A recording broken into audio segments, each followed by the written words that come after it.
Hello viewers. Welcome to minute mystery. உலகின் மிகப்பெரிய பெருங்கடல், அதுவும் பூமியின் 1/3 இதுதான். இன்னும் கொஞ்சம் புரியுற மாதிரி சொல்லணும்னா உலகின் ஒட்டுமொத்த நிலப்பரப்பை விட இது மிகப்பெரியது. அதுதான் பசிபிக் பெருங்கடல். இங்க கடல் வழி பயணமும் கடினம், வான்வழி பயணமும் கடினம். அப்படிப்பட்ட இந்த இடத்துல ஒருவர் மாட்டினால் எப்படி இருக்கும்? அங்க உணவு இருக்காது, குடிக்க நீர் இருக்காது, ஏன் தங்குறதுக்கு கூட இடம் இருக்காது. சிம்பிளா சொல்லணும்னா அங்க வாழ வழியே இருக்காது. ஆனா அப்படிப்பட்ட ஒரு இடத்துலயும் ஒரு மனிதன் 438 நாள் வாழ்ந்திருக்காரு அப்படின்னா அது எப்படி சாத்தியமாச்சு? அப்படி அவர் அங்கு வாழ்வதற்காக என்ன மாதிரியான முயற்சிகள் எல்லாம் எடுத்தாரு? இந்த வீடியோ உண்மையிலேயே செம்ம இன்ட்ரெஸ்டிங்கா இருக்கும். சோ ஸ்கிப் பண்ணாம கடைசி வரைக்கும் வீடியோ பாருங்க. வாங்க வீடியோக்குள்ள போகலாம். இது 2012 வருடம் நவம்பர் மாதம் 17ஆம் தேதி மெக்சிகோல இருக்கிற அல்பரிங்கா அப்படின்ற ஒரு எக்ஸ்பீரியன்ஸான ஃபிஷர்மேனுக்கு அவங்க பாஸ்கிட்ட இருந்து போன் கால் வருது. இன்னைக்கு டே நல்லா இருக்கு, நீங்க மீன் பிடிக்க போகலாம் அப்படின்னு. எப்பயுமே அவருக்கு இந்த மாதிரியான ஆர்டர் வர்றப்ப அவர் கூட இன்னொரு எக்ஸ்பீரியன்ஸான ஃபிஷர்மேன் டிராவல் பண்ணுவாரு. ஆனா இன்னைக்கு அவரால் வர முடியல. சோ அவருக்கு பதிலா இன்னொரு இன்எக்ஸ்பீரியன்ஸான ஃபிஷர்மேனான கார்டோபா அப்படின்றவரையும் அனுப்பி வைக்கிறாங்க.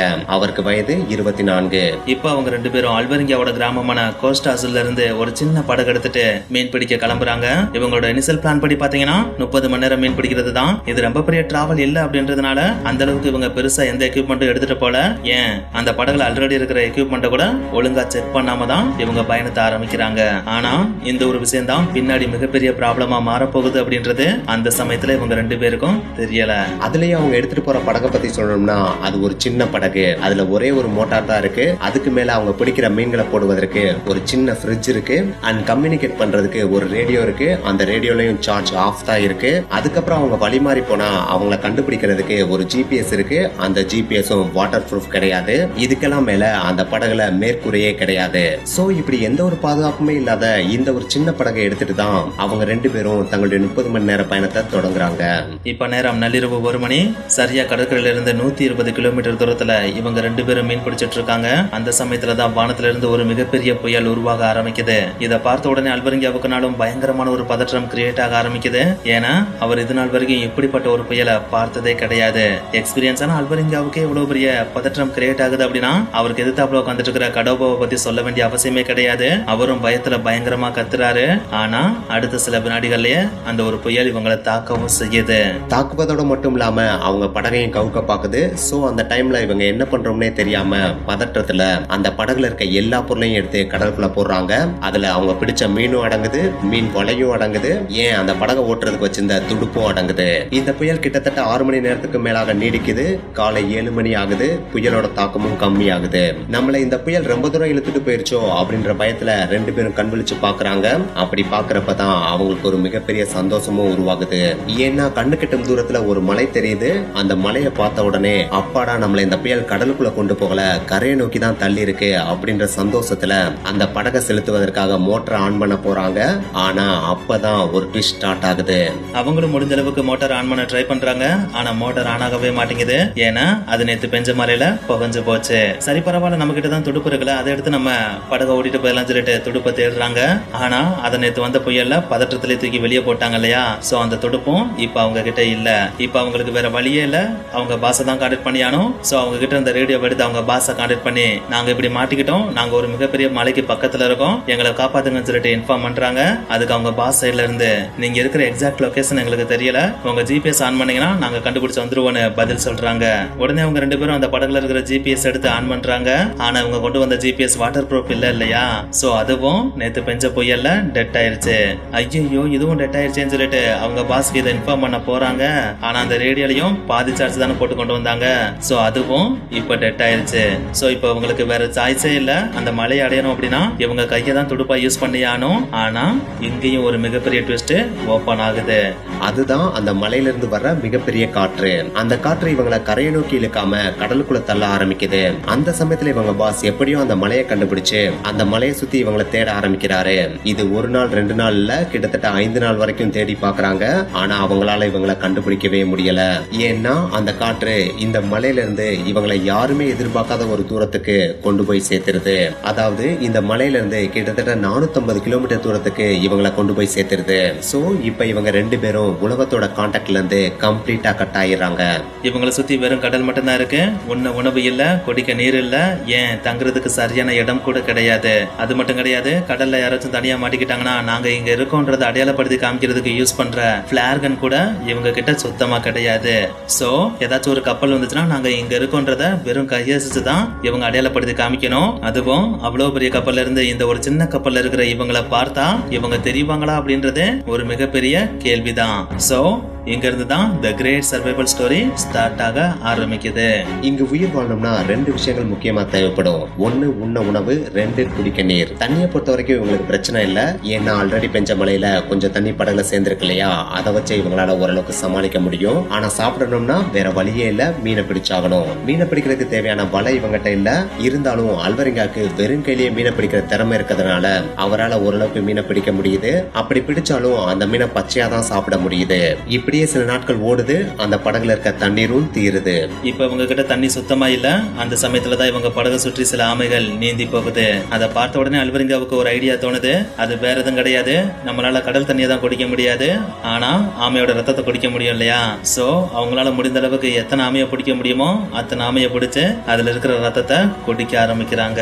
நீங்களே சொல்லுங்க பாப்போம், இவங்க இருக்கிற இந்த ஒரு படகு சுற்றி எப்ப பார்த்தாலும் ஆமை வருமா என்ன? நாட்கள் சில இந்த படகு சுற்றி வர ஆமைகளும் கம்மியாகுது. ஒரு ஸ்டேஜ்ல சுத்தமா ஆமைகளே இல்லாமையும் போயிருது.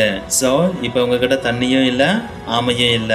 அந்த சமயத்துலதான் இவங்க படகு நோக்கி ஒரு சின்ன பாட்டில் மிதந்து வருது. அந்த பாட்டில்ல தண்ணி ஏதாச்சும் இருக்குமான்ற ஆர்வத்துல அதை எடுத்து ஓபன் பண்ணி பாக்குறாங்க. ஆனா அதுல எதுவுமே இல்ல. இருந்தாலும் இந்த பாட்டில் என்னைக்காவது நமக்கு யூஸ் ஆகும் அப்படின்ற நம்பிக்கையில அதை எடுத்து படகுலையும் போடுறாங்க. அவங்க எதிர்பார்த்த மாதிரியே அடுத்த நாள் ஒரு மிகப்பெரிய மழை பெய்யுது. அந்த மழையில இவங்களால முடிஞ்ச அளவுக்கு அந்த படகுல இருக்க பிரிட்ஜ், பாட்டில் மற்றும் படகுல ஒரு பகுதியில தண்ணியை சேர்த்து வைக்கிறாங்க. இது அவங்களுக்கு ஓரளவுக்கு ஆறுதலை தந்தாலும் இதே மாதிரி ஒரு பொருள் நம்ம படகு நோக்கி மிதந்துட்டு வராதா அப்படின்னு அவங்க ஏங்கிட்டு இருந்த அந்த சமயத்துல இவங்க படகு நோக்கி ஒரு பாக்ஸ் மிதந்து வருது. உடனே அந்த பாக்ஸ் எடுத்து ஓபன் பண்ணி பாக்குறாங்க. அதுல இவங்க எதிர்பார்த்த விதமா பல ஃபுட்ஸ் இருக்கு. அதுல முக்கியமா சில பபிள் கம்ஸ், கேரட், முட்டைக்கோஸ் அண்ட் கெட்டு போன பால் இருக்கு. இத பார்த்த உடனே தான் அவங்களுக்கு ஒரு பெருமூச்சே வருது. அதுக்காக அந்த பாக்ஸ்ல ஃபுட் நிறைய எல்லாம் கிடையாது, கொஞ்சமா தான் இருக்கு. இருந்தாலும் கிடைச்ச ஃபுட்டை ஓரளவுக்கு இவங்க கொஞ்சம் கொஞ்சமா ஷேர் பண்ணி சாப்பிடவும் ஆரம்பிக்கிறாங்க. இப்படியே நாட்கள் ஓடுது. நாட்கள் மாதங்களா மாறுது. இவங்க சேமிச்சு வச்ச தண்ணியும் தீருது. அதே நேரத்துல இவங்க கிட்ட வந்து அந்த பாக்ஸ்ல இருக்கிற ஃபுட்டும் தீருது. சோ இப்ப இவங்களுக்கு வேற வழியே இல்ல. சுற்றி கடல் மட்டுமே இருக்கிற அந்த ஒரு இடத்துல இவங்க தண்ணி குடிக்கணும் அப்படின்னா இவங்க கிட்ட இருக்கிற ஒரே ஒரு வாட்டர் சோர்ஸ் இவங்களோட யூரின் மட்டும்தான். இப்ப இவங்க உயிர் வாழணும் அப்படின்னா இந்த யூரினை தான் இவங்க குடிச்சாகணும். சோ மறுபடியும் இவங்க வாழ்க்கை மோசமான ஒரு நிலைக்கு போக ஆரம்பிக்குது. நீங்களே சொல்லுங்க பாப்போம், குடிக்கிறதுக்கு யூரின், சாப்பிடுறதுக்கு பச்சை மீன், பேசுறதுக்கு ஒரே ஒரு ஆள். இப்படி இந்த இடத்துல இந்த 2 பேரால எத்தனை நாள் தாக்கு பிடிக்க முடியும்? இப்படியே நாட்களும் ஓடுது. குறிப்பிட்டு சொல்லணும்னா சரியா 4 மாதங்களுக்கு பிறகு இவங்க 2 பேருக்கு இடையில இருந்த நம்பிக்கை கொஞ்சம் கொஞ்சமா குறைய ஆரம்பிக்குது. அதுலயும் முக்கியமா அல்வரிங்கா கூட வந்த கார்டோபாக்கு ரொம்ப நம்பிக்கை குறைய ஆரம்பிக்குது. அந்த சமயத்துல கார்டோபா, இனிமேல் இங்க இருந்து தப்பிக்க முடியும்ன்ற நம்பிக்கை எனக்கு சுத்தமா இல்ல, இனிமேலும் நான் இங்க இருந்து கஷ்டப்பட விரும்பல அப்படின்னு சொல்லி சாப்பிட மறுக்க ஆரம்பிக்கிறாரு. அல்வரிங்காவும் முடிஞ்ச அளவுக்கு அவரை கன்வின்ஸ் பண்ணி சாப்பிட வைக்க ட்ரை பண்றாரு. ஆனா அவரு கம்ப்ளீட்டா சாப்பாடை கட் பண்ணிடுறாரு. அப்படித்தான் ஒரு நாள் காலையில அல்வரிங்கா கடோபாவை எழுப்ப ட்ரை பண்றாரு. ஆனா கடோபா எந்திரிக்கவே இல்ல. தட் மீன்ஸ் அவர் இறந்துட்டாரு. என்னதான் கடோபா இருந்தாலும் அது அல்வரிங்கா நம்ப மறுக்கிறாரு. இது ஒரு நாள் 2 நாள் இல்ல, கிட்டத்தட்ட 6 நாள் வரைக்கும் அந்த கடோபாவோட இறந்த உடல்படியே பேசுறது, சிரிக்கிறது, அவர் கூட விளையாடுறதுன்னு சொல்லிட்டு அல்வரிங்கா தன்னோட நாளை கழிக்கிறாரு. சரியா 6 நாள் கழித்து தான் கடோபா இறந்துட்டாரு அப்படின்ற உண்மையவே அவர் உணர்றாரு. சரி, இதுக்கு மேலேயும் கடோபாவோட உடம்ப நம்ம வச்சுட்டு இருந்தா நல்லா இருக்காதுன்னு சொல்லிட்டு அவருக்கு தேவையான இறுதி சடங்கு எல்லாத்தையும் செஞ்சுட்டு கடோபாவோட உடம்ப கடலுக்குள்ள அனுப்புறாரு. சோ இப்ப யாருமே இல்லாத அந்த ஒரு பறந்து விரிந்த மிகப்பெரிய பெருங்கடல்ல அல்வரிங்கா தன்னந்தனியா தத்தளிச்சிட்டு இருக்காரு. இதுவரைக்கும் பேச்சு துணைக்காவது யாரோ ஒருத்தர் கூட இருந்தாரு. ஆனா இப்ப அவரும் கூட இல்ல இல்லையா. சோ தனிமை இவரை பயங்கரமா வாட்ட ஆரம்பிக்குது. அதோட சேர்ந்து பயமும் தொற்ற ஆரம்பிக்குது. அந்த சமயத்துல நம்மளாலையும் இங்க இருந்து போக முடியாதோ, நம்மளையும் யாராவது காப்பாத்த வர மாட்டாங்களோ, பேசாம நம்மளும் சூசைட் பண்ணிக்கலாமோ அப்படின்ற எண்ணம் அவருக்கு வந்துட்டு போகுது. இருந்தாலும் யாராவது ஒருத்தவங்க வருவாங்க, அவங்க நம்மள கண்டிப்பா காப்பாத்துவாங்க அப்படின்ற ஒரு சின்ன நம்பிக்கையில அவருடைய வாழ்நாளும் கழிய ஆரம்பிக்குது.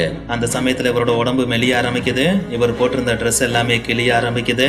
அண்ட் இவரோட தலைக்கும் முகத்துக்கும் வித்தியாசமே தெரியாத அளவுக்கு பல இடங்கள்ல முடியும் வளர ஆரம்பிக்குது. அந்த சமயத்துல தான் இவரோட கண்களுக்கு ஒரு மிகப்பெரிய கப்பல் தெரியுது. அதை பார்த்த உடனே இவரோட கண்களும் பயங்கரமா விரியுது.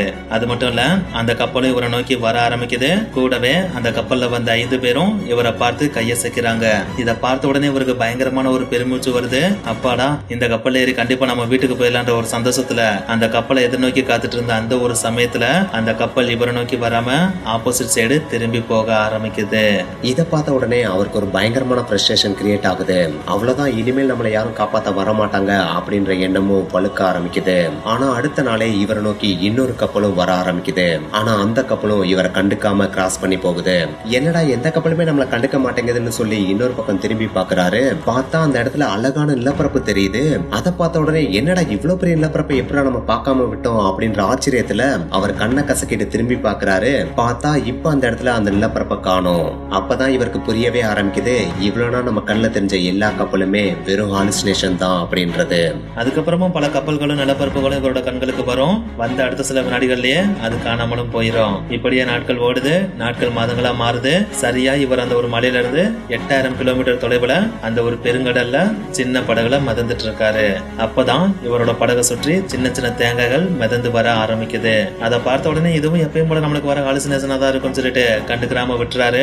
ஆனா சில நிமிடங்கள் கழித்தும் அவரோட படகை சுற்றி வர தேங்காயோட எண்ணிக்கை அதிகமாக தான் செய்யுது. கூடவே அவரோட படகுல சில பறவைகளும் வந்து உட்காருது. இதை பார்த்த உடனே பயங்கரமான சந்தோஷத்துல அந்த படகுல இருந்து நிமிர்ந்து பாக்குறாரு. பார்த்தா தூரத்துல ஒரு அழகான நிலப்பரப்பு தெரியுது. மேபி இதுவும் ஹாலுசினேஷனா இருக்கலாம் சொல்லிட்டு கொஞ்ச நேரம் வெயிட் பண்ணி பாக்குறாரு. பார்த்தா அந்த நிலப்பரப்பு இவரோட கண்கள்ல இருந்து இப்ப மறையவே இல்ல.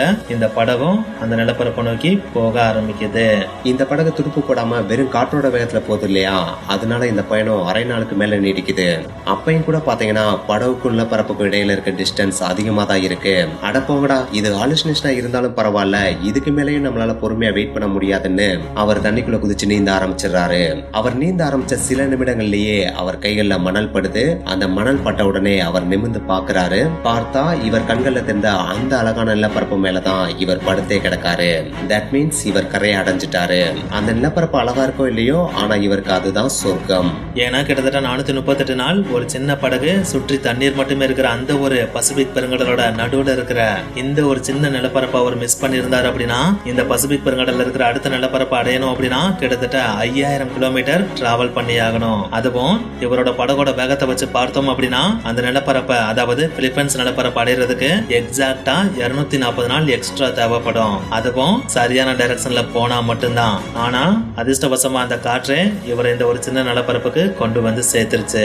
இருந்தாலும் இந்த நிலப்பரப்புல யாராவது இருந்தா மட்டும்தான் இவரால மறுபடியும் வீட்டுக்கு போக முடியும். சோ மெல்ல மெல்ல எந்திரிச்சு அந்த நிலப்பரப்புல யாராவது இருக்காங்களான்னு தேட ஆரம்பிக்கிறாரு. ஆனா அந்த நிலப்பரப்புல கண்ணு கட்டிய தூரம் வரைக்கும் ஒரு ஆள் நடமாட்டம் கூட இல்ல. கடைசியா ஒரு வீடையும் பாக்குறாரு. அந்த வீடும் பூட்டி இருக்கு. இருந்தாலும் அந்த வீட்டோட கதவை போய் தட்டுறாரு. இவருடைய அதிர்ஷ்டத்துக்கு அந்த வீட்டு கதவை ஒரு கப்பல் வந்து திறக்கிறாங்க. அவங்க இவரை பார்த்த உடனே பயங்கரமா சாக்காயிடுறாங்க.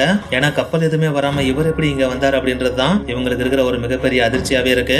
அது மட்டும் இல்ல, இவரோட அப்பியரன்ஸ் ரொம்ப வியர்டா இருக்கு இல்லையா, அதனால ஒரு ஷாக்கிங்லயே அவர்கிட்ட நீங்க எப்படி இங்க வந்தீங்க அப்படின்னு சொல்லிட்டு அவர்கிட்ட கேள்வி கேட்கறாங்க.